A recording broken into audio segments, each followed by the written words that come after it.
اللهم صل وسلم وبارك على سيدنا محمد. كل سنة وانتم طيبين، ونكمل معاكم تجهيزات شهر رمضان الكريم. أول حاجة هعملها، أنا هعمل النهاردة الفانوس الكوخ اللي مكسر الدنيا. الفانوس دوت هبتدي إن أنا جبت بالونة ونفختها ولفيت كده عليها الخيط الخيش. هبتدي بقى إن أنا أجيب غيرة أبيض، وهبتدي إن أنا أدهن كل الخيط اللي على البالونة. أنا عايزة الجسم بتاعي طبعا يبقى ناشف. أنا هنا استخدمت الخيط عشان أعمل المجسم اللي أنا عايزاه. طبعا هنتظر بقى الغيرة ينشف اهو كده نشف. هبتدي ان انا افرقع البالونة، ويبقى كده الجسم بتاع الفانوس معايا. هبتدي ان انا افرغ دايرة، هعمل دايرة كده، قص دايرة. هبتدي ان انا اطلع منها البالونة اللي جوه، وفي نفس الوقت انا هعمل الفتحة بتاعة الفانوس. هبتدي بقى ان انا اظبط الدايرة واظبط المقاس بتاعها.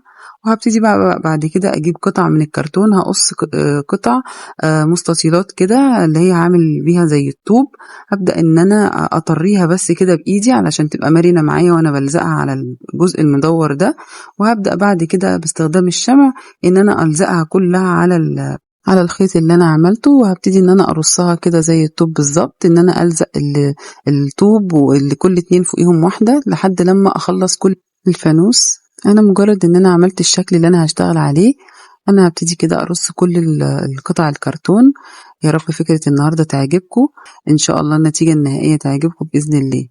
ونشوف بقى مع بعض كده. انا كده هو خلصت جزء، وهبتدي ان انا اخلصه كله. هنا كده هو خلص كله. طبعا اي لون كرتون مش فارق، لان انا كل ده هيدهن وهيتدارى. هبتدي ان انا اغطي بالغيرة، وهبتدي ان انا اجيب مناديل. هبتدي ان انا اغطي كده كل الفانوس معايا بالمناديل. طبعا الخطوة دي مهمة، لان انا دلوقتي عايزة اخلي الطوب يديني شكل كده حجري، وفي نفس الوقت المناديل مع الغيرة بتديني متانة، وبتخلي الفانوس معايا كده متين وصلب، يعني هيخليه كأنه حقيقي. فانا دلوقتي هبتدي ان انا اخلص كل الفانوس واغطيه كله بالمناديل. وبعد كده هبتدي ان انا طبعا ادهنه. انا هنا هستخدم في دهان الفانوس اللون البني. وبعد كده هبتدي ده كبطانة، وبعد كده هبتدي ان انا افتحه شوية علشان يديني تدريج كده للكوخ اللي معايا. طبعا انا بحاول اقربه للشكل الحقيقي، وتقدري ان انت تغطيه باي لون انت تحبيه. ان شاء الله بحاول اقدم لكم افكار تقدروا تنفذوها، وفي نفس الوقت تكون سهلة وبسيطة. دلوقتي انا كده خلاص خلصت ونشف. انا دلوقتي دهنته باللون البني، وهبدأ بقى بعد كده اجيب لون ابيض على اللون البني، وهعمل درجة كده من اللون الكاكاوي الفاتح او البيج. هبتدي ان انا اطعم بيه الفانوس من فوق. انا مش عايزة اغطي البطانة اللي انا عاملاها دي، انا عايزة اسيب اجزاء كده باينة من اللون البني اللي تحت علشان تديني شكل الطوب يبان ويظهر معايا.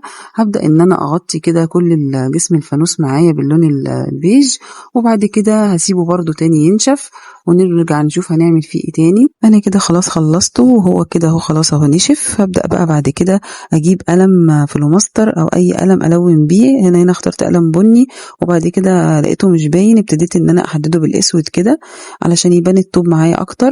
هبدأ بقى بعد كده اجيب قطع كرتون مقاساتهم كده متفاوتة عشان اعمل زي سلم كده هحطه جوه كوخ. هبتدي ان انا بس الزق كل قطعتين في بعض عشان يدوني كده سماكة، وبعد كده هبتدي ان انا احطهم فوق بعض علشان اعمل شكل السلم. انا هنا مش هغير اللون الكرتون، انا عايزاه زي ما هو كده بني، لان انا بعمل كوخ ومفروض ان هو بتبقى حاجته كده بسيطة، ما فيهوش يعني دهانات ولا في اي حاجة. هبدأ بقى بعد كده ان انا الزقهم بقى في بعض. انا هنا بعمل بس الجزء اللي باين كده من السلم، هبتدي ان انا الزقهم بقى كده فوق بعض متفاوتين عشان يعملوا لي شكل السلم. لحد كده دلوقتي كل الخامات تقريبا سهلة ومتوفرة عندنا كلنا، يعني ما استخدمتش خامات اوفر ولا اي حاجة. كل بس ولو مش عندك على فكرة خيط الخيش، ممكن تستخدمي خيط صوف، خيط قطن، اي خيط عندك، لمجرد بس ان هو يعمل لك الجسم الدائري اللي احنا عايزينه. هبدأ بقى بعد كده اجيب قطعة من الكرتون علشان اعمل بس السطح اللي انا هوقف عليه اي حاجة جوه الديكور اللي جوه. يعني هبتدي ان انا الزقهم كده بطريقة عشوائية. انا عايزة بس اخلي فيه سطح الزق عليه اي حاجة، وهبتدي ان انا احط قطعة خيش اغطي بيها الكرتون. وبعد كده هبتدي ان انا اجيب السلم اللي انا عملته، هبتدي برضو ان انا الزقه كده جوه بالشمع. وجبت جزء برضو كده من الكرتون هعمله زي اسطواني، هعمل كده زي شكل كده كوخ او بيت صغير جوه كده. هبدأ ان انا اعمل برضو زي قرطاس كده عليه وهغطيه بالخيش، وهبتدي ان انا الزقهم في بعض. وبرضو ده هيبقى ديكور عندي جوه الكوخ. هبتدي ان انا كده احط الزقه برضو بالشمع كده جوه. وبعد كده هبتدي ان انا اجيب شخصية من شخصيات فوانيس. انا هنا عندي دي كانت ورقة كده من زينة، انا مش عايزة اكلف نفسي واجيب لعبة احطها. انا عندي اي ورقة عليها الشخصية اللي تحبيها هتقصيها وتحطيها تلزقيها على الكرتونة. وبعد كده جبت الجزء دوت اللي انا هكتب عليه هنا كده من فوق كلمة رمضان، هبتدي ان انا اغطيه برضو بنفس اللون اللي انا استخدمته. وهبدأ ان انا اجيب برضو اللون البني، وابتدي ادرج كده اللون في الحروف علشان يديني كده شكل مبروز كده. هبدأ بقى بعد كده ان انا اجيب قطعة من الفوم وهكتب عليها كلمة رمضان بالانجليزي كده. وهبتدي ان انا بقى افرغها والزقها كده على قطعة الكرتون اللي انا لزقتها.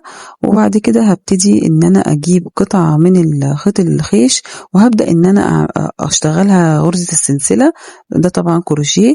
هبدأ بقى بعد كده ان انا الف حوالين الدايرة دي، انا عايزة اغطي اي جزء من الكرتون او الخيط اللي جوه، يعني نخلي شكل المقدمة بتاعت الفانوس كده حلوة. ممكن تستبدلي الخطوة دي بخيط سميك او ان انت تضفري الخيط يدوي، علشان في ناس مش بتعرف طبعا تشتغل الكروشيه. انا كده خلاص خلصت لف الدايرة، وهبدأ بقى بعد كده ان انا اعمل اليد بتاعت الفانوس برضو من نفس الخيط اللي انا اشتغلته. هفتح كده فتحة صغيرة كده بالمقص، وهثبت الايد وهثبت الشخصية اللي انا عملتها اللي هي الفنانيس. وهحط بقى كده شمع مضيء كده جوه، وده كمان سلك ليد كده بحجارة هبتدي ان انا احطه برده جوه. تقدري طبعا تحطيه لوحده وتقدري تحطي الشمع بس. شايفين شكله جميل ازاي؟ اتمنى لو فكرة النهاردة عجبتكم وكنتوا لسه ما اشتركتوش في القناة تشتركوا في القناة وتفعلوا زر الجرس وتختاروا علامة الكل عشان يوصلكوا كل جديد بقدمه. ويا ريت تقولي لي رأيكم في التعليقات، الفانوس عجبكم ولا لأ.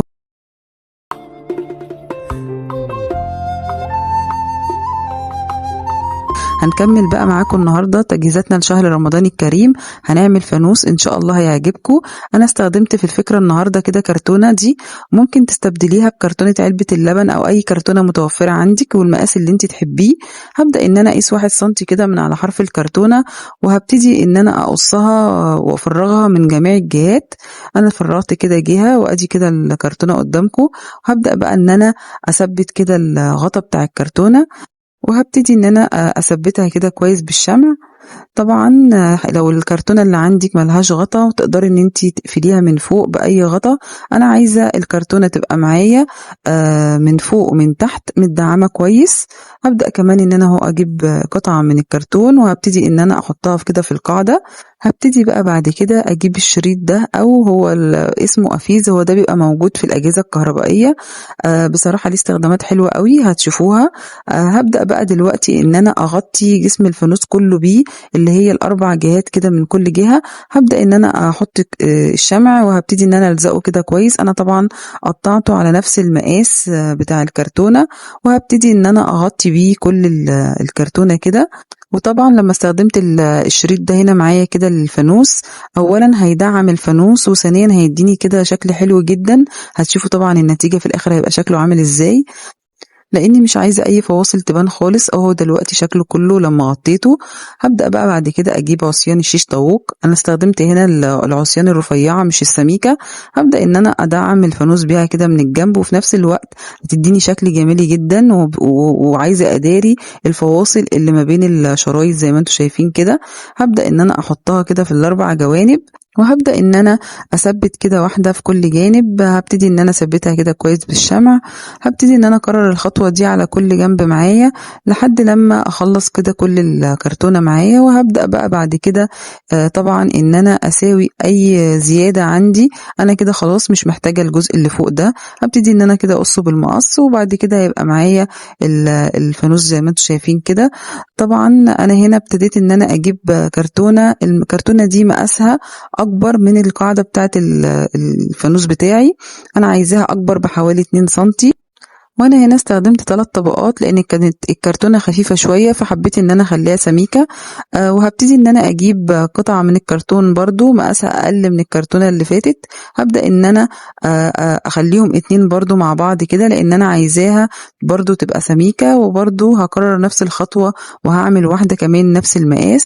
هبدأ بعد كده اجيب عصيان الايس كريم، دي منها مقاسين، مقاس صغير ومقاس كبير. طبعا عصيان الايس كريم ديت انا مش برميها بعد ما الولاد بيخلصوها، انا بشيلها بغسلها كويس جدا وبشيلها بستخدمها في اي فكرة معاكو. بدل ما تشتري خافض اللسان، هبدأ ان انا اغلف كده الكرتونة من ال4 جهات. طبعا لو مش متوفر عندك العصيان الايس كريم تقدري ان انتي تستبدليها بكرتون نفس المقاس. ابدأ ان انا كده اخلص ال4 جوانب، وهبتدي برضو ان انا اعمل الكرتونة الكبيرة بالعصيان الكبيرة اللي معايا. هبدأ برضو ان انا اغطيهم كده من ال4 جوانب معايا.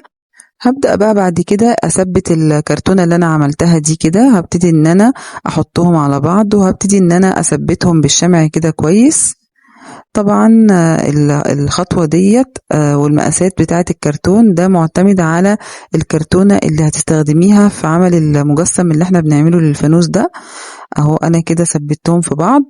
هبدأ بقى بعد كده اجيب القطعة بتاعة الفانوس، هبدأ ان انا كده اثبتها كويس بالشمع، وهبتدي ان انا اثبتها على القاعدة اللي انا عملتها.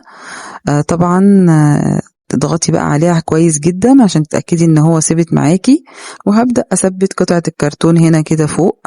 هبدأ كده ان انا اثبتها عشان ابتدي اعمل القبة بتاعة الفانوس. هبتدي ان انا اجيب غطا مدور، المهم يبقى اصغر حاجة بسيطة من مقاس الكرتونة اللي فوق. هبدأ ان انا اثبته كده عليها. طبعا تقدري تستخدمي اي غطا متوفر عندك، وعايزة كمان غطا اصغر منه اهو. هبتدي برضو ان انا احطه كده عليها برضو من فوق، وهبتدي ان انا اثبتهم في بعض كده كويس، وبكده اكون عملت القبة بتاعة الفانوس. فاضل كده خطوة معايا عايزة اعملها، ان انا احدد البرواز اللي جوه كده في اللي انا كنت قصاه ده. عايزة ابتدي ان انا اداري الكرتون ده، فهبدأ ان انا اجيب العصيان الشيش طاووق، وهبتدي ان انا اقص نفس المقاسات، وهبدأ ان انا ابروز كل شباك كده من العصيان دي كده. هخلص كل الفانوس بنفس الطريقة، لان انا عايزه الفينش في الاخر بتاع الفانوس يبقى جميل.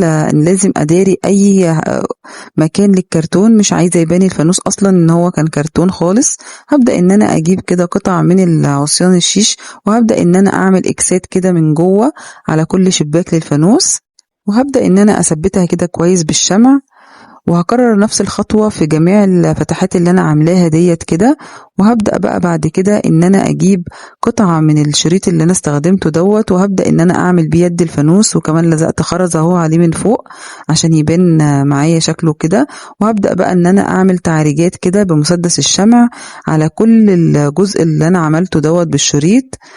طبعا الخطوة بتاعت المسدس الشمع دي هتفرق جدا في شكل الفانوس النهائي بعد ما يدهن، لان طبعا احنا هنبتدي ان احنا ندهنه. وتقدري بقى طبعا تدهنيه باللون اللي انت عايزاه، بس انا هنا هستخدم اللون الذهبي. انا عايزاه في الاخر شكله يبقى معايا كأنه نحاس. لو عايزة تغيري اللون تقدري ان انت تغيريه عادي. انا كده هو خلصت التعريجات اللي انا بعملها بالشمع. وكمان تقدري تستخدمي السبراي، هيكون اسهل معاكي كتير، بس يعني انا بستخدم الحاجة المتوفرة عندي واللون ده هيطلع جميل جدا في الاخر. هبدأ بقى ان انا اغطي كل الفانوس باللون الذهبي كده، ما سيبش فيه اي حاجة حتى من جوه، من بره ومن جوه. طبعا الخطوة دي مهمة جدا علشان تطلع معاكي الشغل حلو في الاخر. طبعا انا هنا بعد ما هدهنه وهنتظر ان هو ينشف. بعد ما ينشف اشوف لو في اي جزء حاسه ان هو عايز يدهن تاني، هبتدي ان انا اعيد عليه، لان طبعا اي حاجه بتدهنيها لما بتنشف بيبان بقى لو في اي جزء ما خدتيش بالك منه وانت بتدهنيه. هبتدي ان انا ادهنه برضو تاني. انا طبعا هنا ابتديت ادهن، وعندي هنا العصيان برضو اخلي بالي ان انا ادهنها من بره ومن جوه. هنسيب بقى الفانوس ينشف براحته خالص علشان نشوف النتيجة النهائية هتبقى عاملة ازاي. ادي دلوقتي اهو الفانوس لما نشف، ايه رأيكم؟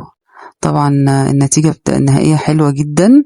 ودي شمعة مضيئة، هبتدي ان انا احطها كده في الفانوس. طبعا اقدر اشيلها واحطها، انا هنا ما فتحتلهاش فتحة ولا حاجة. اقدر برضو ان انا احط الشريط الليد ده شريط كده بحجارة. رخيص جدا برضو مش غالي. هبدأ ان انا احطه كده جوه، او ممكن برضو ان انا احط الشريط مع الشمعة الاتنين مع بعض هيدوني شكل جميل برضو. يا رب تكون فكرة النهاردة عجبتكم ويكون الفانوس عجبكم. وطبعا من كرتونة عملنا فانوس جميل جدا وشيك جدا. وكل سنة وانتم طيبين. نكمل معاكم تجهيزاتنا لشهر رمضان الكريم، وهنعمل فانوس النهاردة بفكرة جديدة وشكله بسيط وخامته سهلة جدا. هستخدم في الفانوس النهاردة قطع من الكرتون، هقص 3 دواير، كل قطر دايرة 7 سنتي، والدايرة الوسط 10 سنتي والكبيرة 12 سنتي. انا هنا استخدمت قطع علبة سمنة كمان عشان اعمل سمكة للكرتون اللي معايا للقاعدة. لو مش عندك علبة السمنة تقدري ان انت تستخدمي كرتونة سميكة شوية. هبتدي ان انا اغلفها بالفوم الاسود سواء بقى بيلزق او فوم عادي. هنا الفوم اللي انا استخدمته اللي كان متوفر عندي فوم عادي، وابتديت ان انا الزقه بالشمع. هبدأ ان انا اغطي كده القاعدة كويس بالفوم، وبعد كده هنفذ نفس الخطوات على بقية الدوائر اللي عندي، ان دي هتبقى قاعدة الفانوس معايا. واهم حاجه في الخطوه دي ان وانت بتلزقي ما تبينيش الشمع. انا حتى هنا لو كنت استخدمت فوم بيلزق كنت برضو هضطر ان انا اثبته برضو بالشمع عشان يبقى ثابت معايا وما يفكش مع الوقت. اهم حاجه عشان التقفيل يبقى حلو معاكي الشمع ما يبانش زي ما انتم شايفين كده. هبدا بقى ان انا اعمل نفس الخطوات على الثلاث مقاسات اللي معايا. هيبقى دي كده القاعده بتاعه الفانوس. وهنا انا استخدمت غطا بدل القطعة التالتة من الكرتون، لان انا كده كده هلزقها مع الغطا بتاع البرطمان اللي هو هيبقى هيتقفل على الفانوس من فوق. هنا ثبتهم كده في بعض. وطبعا لو مش موجود الغطا ده تقدري تستخدمي قطعة الكرتون التالتة اللي كانت معايا في الاول. هبدأ بقى ان انا اثبتهم كده باللزق ده، على فكرة فوم بيلزق اهو برضو بثبته بالشمع. هبدأ ان انا اثبتهم مع بعض كده من الجوانب، وهيبقى كده دي تالت قطعة معايا، وهتبقى في نفس الوقت اللي بيقفل بيها الفانوس، لان انا كده هحط البرطمان بالمشقلب علشان احط فيه الاضاءة اللي انا عايزاها. انا هنا ما عملتش حاجة فيها فتحة من تحت ولا اضاءة هتبقى من تحت. انا كل اللي انا هعمله ان انا هلزق الثلاث قطع في بعض، وهيبقى الفانوس بيقفل معايا بالعكس اللي هو البرطمان يعني. وتقدري طبعا تستبدلي الكرتون اللي احنا عملناه ده بثلاث مقاسات غطيان لو متوفرة عندك. اهم حاجة يكونوا متفاوتين في المقاسات، ما بين كل مقاس ومقاس حوالي سنتي مثلا. هبدأ بقى هنا اهو بثبت الثلاث قطع كده فوق بعض. طبعا القطعة اللي هي دي مكان الكرتون اللي احنا قلنا عليها هتبقى هي اللي من تحت. هبدأ ان انا اثبتها كده، وهيبقى معايا غطا البرطمان هو اللي ظاهر كده عندي فوق. هبدأ كده اثبته بس كويس. وهبدأ بقى بعد كده اجيب قطعة من الفوم الذهبي، هقصها دايرة، وهبتدي ان انا الزقها فوق غطا البرطمان عشان اداري كده الجزء ده اللي من جوه ده. وبكده ابقى خلصت اول حاجة في الفانوس اللي هي القاعدة. وابتدي بعد كده هنشوف هنعمل ايه في بقية الفانوس. وبكده هبقى خلصت اول جزء معايا في الفانوس اللي هي القاعدة. هيبقى فاضل جسم الفانوس والقبة بتاعة الفانوس، وبرده هنعملهم بخطوات سهلة وبسيطة. ادي كده جسم الفانوس اللي هو البرطمان. طبعا تقدري تستخدمي اي مقاس برطمان انت عايزاه، وبناء على كده هتحددي المقاسات اللي تحت. هتصغريها شوية لو هو اصغر، او تكبريها شوية لو الفانوس او البرطمان اكبر شوية. هبدأ بقى بعد كده اجيب قطعة من الكرتون مقاسها برده 10 سنتي، وهبتدي ان انا افرغ الجزء بتاع البرطمان ده. وبرده بعد ما افرغه هبتدي ان انا اغطيه كله بالفوم الاسود. وطبعا تقدري هنا تغيري لون الفانوس زي ما انت عايزه. لو حابه اي لون في الفانوس غير الاسود ممكن تقدري ان انت تغيريه، طبعا دي حاجه ترجع لك. هبدا ان انا اثبته كده في الفانوس من عند الغطا كده، وهبدا ان انا اثبته علشان يداري الجزء اللي انا هلف وافتح واقفل بيه الفانوس. انا محتاجه الجزء ده كده فاضي عشان اعرف الف الفانوس وافتحه واحط الاضاءه اللي انا عايزاها جواه. هبدا بقى بعد كده ان انا اجيب الثلاث قطع من الكرتون او الغطيان دي، طبعا بقى على حسب برضو نفس المقاسات اللي انا استخدمتها تحت. بس هبتدي ان انا استخدم المقاس الوسط اللي هو 10 سنتي، وبعد كده مقاس اقل منه اللي هو غطا البرطمان دوت حوالي 7 سنتي، ومقاس تاني حوالي 4 سنتي. طبعا المقاسات دي لو في غطيان برضو تقدري ان انت تستخدميهم بيكونوا متفاوتين فوق بعض. هبتدي ان انا اغطيهم هما الثلاثه كده بالفوم الاسود، وبعد كده هبتدي ان انا اثبتهم على الفانوس من فوق او البرطمان يعني. هبدا ان انا احط كميه شمع كده كويسه عشان يثبتوا معايا، وهبتدي ان انا احطها في فوق البرطمان، اثبتها كده كويس، واحط الثلاث قطع فوقيهم، واخلي بالي ان الشمع ما يظهرش معايا، لان انا هنا في فكره الفانوس قدامي هنا مش هحط اي استرس او اي حاجه. ان انا ممكن لو حاجه طلعت ان انا داريها، انا عايزاه كده بسيط ما فيهوش اي حاجه. لكن طبعا لو انت حابه تحطي لولي، حابه تحطي اي شريط استرس، اي شريط تزيين، تقدري ان انت طبعا تغلفيه بيه. هبدأ بقى بعد كده أجيب رسمة جامع. أنا الرسمة دي جبتها من على برنامج بنترست أو ممكن تجيبيها من على جوجل، تقدري إن انت ترسميها، ممكن تختاري أي رسمة تحسي إنها سهلة في الرسم معاكي. وأبدأ إن أنا أفرغها كده على الفوم الأسود اللي معايا، وبعد كده هبتدي إن أنا أثبتها على الفانوس من تحت كده. هنا الفوم اللي معايا مش بيلزق، هبتدي برضو إن أنا أثبت بالشمع. وبرضو هو اللي أنا قلت لكم إن هو حتى لو الفوم اللي بستخدمه بيلزق لازم أثبت برضو بالشمع عشان ما يفكش معايا بعد كده ويفضل ثابت معايا. اتمنى بقى لو وصلت للجزء ده من الفيديو وعجبتك الافكار اللي انا بقدمها تشتركي في القناه وتفعلي زر الجرس عشان يوصلك كل جديد بقدمه. وان شاء الله هحاول اقدم لكم افكار جديده وسهله وبسيطه وتقدروا تنفذوها بكل سهوله. طبعا انتوا عارفين اسعار الفوانيس دلوقتي بقت غاليه جدا، فانا بحاول اقدم لكم حاجات بافكار بسيطه وخامات بسيطه ما تكلفكوش اي حاجه، وفي نفس الوقت هنعمل ديكور حلو وجميل في بيتنا في شهر رمضان ان شاء الله. الفانوس ده على فكره موجود زيه في السوق بالظبط بس هو شكله سداسي. انا هنا طبعا لو البرطمان عندك موجود شكله سداسي تقدري ان انت تعمليه وتنفذيه بالظبط، وكمان هتخلي بدل القاعده ما هي شكلها مدوره هتخليها شكلها سداسي، يعني هتخلي الادوار دي على نفس شكل الفانوس بطريقه سداسيه طبعا، ويطلع معاكي نفس الشكل بالظبط. بس مش شرط ان احنا ننفذ نفس الحاجه اللي موجوده بالظبط، تقدري تعمليها بفكرتك انت وبذوقك انت. انا هنا جبت قطعه من السلك اهو كمان وغطيتها بالفوم الاسود، وهبدا ان انا اعملها اليد بتاعه الفانوس. وهنا تقدري تحطي فيه اي لعبه موجوده عندك، هو الفانوس موجود جواه اشكال ديزني او موجود جواه اي شكل فنانيس، اي حاجه مع اي اضاءه تحطيها. انا هنا مش هستخدم حاجه، انا هستخدم شمعه مضيئه. هبدأ ان انا بس اعمل كده جزء عشان انا مش عايزه الشمعة دي تتحرك معايا كل ما اجي احرك الفانوس. فانا جبت هنا شريطة كده من الفوم الذهبي وهبدأ ان انا الزقها كده من القاعدة دي، هتخلي الشمعة معايا ثابتة، مش هتخليني كل ما اجي احرك الفانوس الشمعة تقع.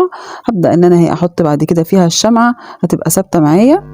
هبدأ احط بقى الشمعة، وطبعا زي ما انتم شايفين ان في احجام كتير من الشمعة. انا هنا هستخدم شمعة تكون طويلة شوية، وزي ما انتم شايفين اهي ثابتة معايا مش هتتحرك خالص مهما حركت الفانوس. هقفل بقى كده الفانوس، وبكده بيكون الفانوس خلص معايا. وممكن تقدري برضو تحطي فيه اضاءة او شريط ليد اللي هو بحجارة زي اللي انا استخدمته قبل كده في افكار كتير. الشمعة هنا واللون الاصفر مع اللون الاسود شكلهم حلو قوي، مش محتاجين اي حاجة. يا رب يكون الفانوس النهارده عجبكم. الفكره بسيطه وسهله، واستخدمنا فيها خامات بسيطه، مش مكلف خالص، سهل التنفيذ ان شاء الله، تقدري تنفذيه بكل سهوله. وطبعا احنا قدمنا كذا شكل لفوانيس رمضان باحجام مختلفه وبخامات مختلفه، تقدري ترجعي لها. انا عامله قائمه تشغيل باسم افكار رمضان، تقدري تختاري الحاجه اللي تناسبك وتناسب الديكور عندك في البيت وتنفذيها وتستعدي لرمضان بافكار جميله وديكورات جميله لبيتك. وانتظروني في فيديو جديد وأفكار كتير إن شاء الله. أترككم في رعاية الله وأمنه، والسلام عليكم ورحمة الله وبركاته.